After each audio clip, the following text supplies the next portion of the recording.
Good morning. Week 1, day 1, 10 after 6 a.m. Heading down to breakfast. Let's go. Pretty decent breakfast area they have here. Little mixed fruit salad, obviously bananas, oranges, toppings, some cereal, and we go over here to the hot stuff. Today they had some chicken for chicken gravy, some egg, flat eggs, some gravy in the crock pot here. It's actually pretty good. Waffle there, a couple waffle irons, pastries, bagels, toaster, little oatmeal, and some yogurt, hard-boiled eggs if you want them, some juice, pretty good, and then and coffee and tea. It's really good.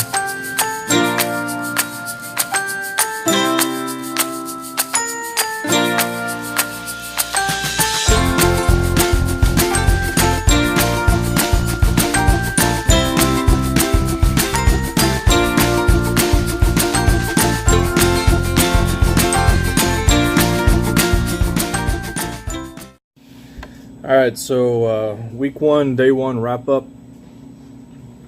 Just going to go over quick what we did today, what you guys can expect.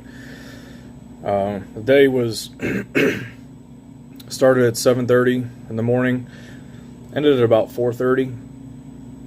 So a decently, a good day.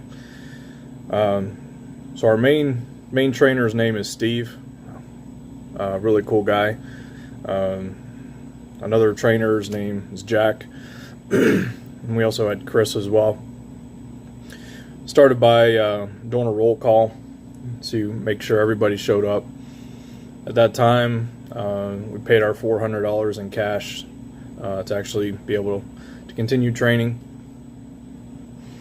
And also at that same time, he gave us a class completion date, and based on that, he asked us what day we would want to tentatively go out with our driver trainer. So you could choose that you wanted to go out the next day if your trainer's available. Then you could also wait a week, 10 days, whatever, if you wanted to. If you wanted to go home, spend some home time, and then go out with a trainer, you're welcome to do that. Then we all got in the company van and went and did a urine drug test. Then once all that was done, took about 2 hours, 2.5 hours. We have 10 people in our class. There were supposed to be 12, but 2 guys didn't show up, so we have 10 people. So that's two main trainers. So 5-to-1 teacher to student ratio. Once we got back from taking the urine test, we just went through a whole stack of paperwork. Not quite the hiring paperwork, because that'll be done during the 3-day orientation at the end of the 3 weeks of training. But this stuff, we did do the I-9, I guess, so that is hiring paperwork. But it's more of just making sure that they have everything, the medical cards, the full medical report, the 4-page thing, the 4-page application, the list goes on. It's a pretty good stack of paperwork. Once we got that done, took a break for lunch. They ordered in pizza, which is really good. Had plenty, even stuff left over, so that was really good. It was about 45 minutes or so. I wasn't really keeping time, but roughly 45 minutes for lunch, maybe an hour. Came back, and then we started the PowerPoint presentations. First set was over policies and procedures. Just like any other company, they got to go through that type of stuff, what they expect from you, you know, holiday, stuff like that. After that, we took a quick break. I think 95% of the people in our class are smokers, so took a 15-minute break for them. Came back and did some more PowerPoint slides. This time it was on truck controls and lights, just the basic stuff. I'm not getting into any meat and potatoes yet, just the stuff we should already know from taking the permit test. Then they explained the cameras that are in the trucks. You know, read a lot of forums before coming here. There are a lot of drivers that are really uncomfortable with having cameras in the trucks, rightfully so. But you know, they showed us the capability of the system and what they're really looking for, what they're using it for. And I can see the positives. There are, you know, definitely some possible negatives, but it's more CYA for both the company and yourself. If you end up being in an accident or whatever,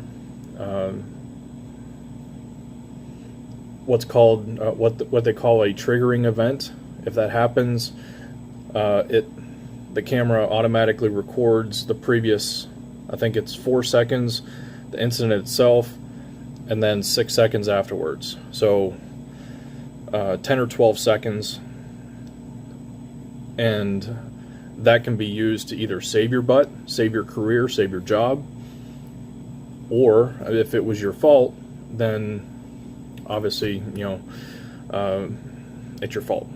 And they showed us one video where a guy was texting while driving, and just there was a left-hand curve. It wasn't a turn, it was just a slight curve. He was sitting there texting and just barely went off the road. Obviously, you know, there's no sound to it, so it looked like he heard it, looked up, and then kind of panicked and turned the wheel.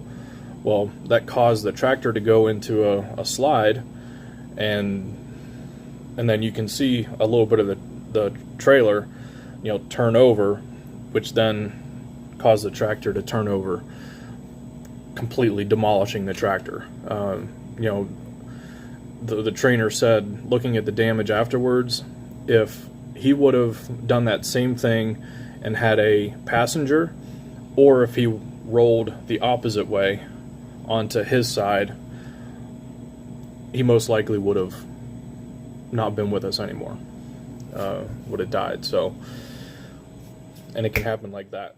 It's crazy how fast it happened. But on the other side, they did show us videos of times when there were triggering events, but it wasn't the driver's fault.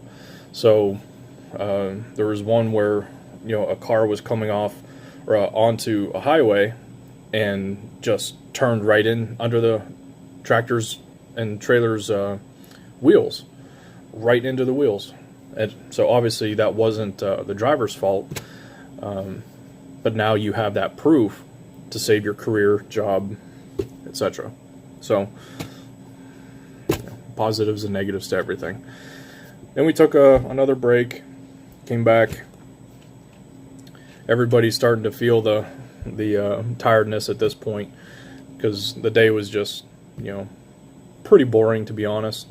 Sitting in a chair, filling out paperwork, looking at you know, PowerPoints. But this was the last PowerPoint section on basic controls, how to turn on the tractor, you know, the gauges, you know, the name of the gauges, whatever. And then we ended the day about 4:30, like I mentioned. We did get some homework to do when we got home. We had this classroom quizzes and homework book. You know, it's a workbook of quizzes and stuff like that. Some of us, you know, classroom textbook suckers like a huge old manual, but they gave us what was it, 4 sections, 1, 2, 3, 4 sections to read through, and 4 subsequent quizzes to take. So super easy. 3 of the 4 were stuff, you know, you had to have your permit before coming here, and 3 of the 4 sections were stuff that was on the permit tests, any state permit test. So super simple. The one of the 4 sections that isn't on any permit tests are the hours of service, and it's a section where it breaks it down, you know, the 14-hour clock, the 11-hour clock, 10-hour break, the 60-hour limit in a 7-day week, the 70-hour limit in an 8-day week, and how to do that, you know, what to log when.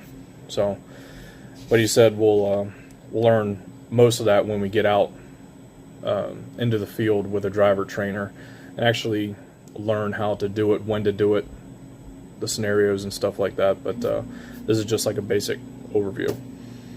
That's it. Wrap up of week 1, day 1. This video went a lot longer than I thought, so I might go ahead and just post this, and then might be 1 video a day. But any questions, comment below. Don't forget to like, subscribe, get them notifications, so you keep up to date. All right, we'll see you later.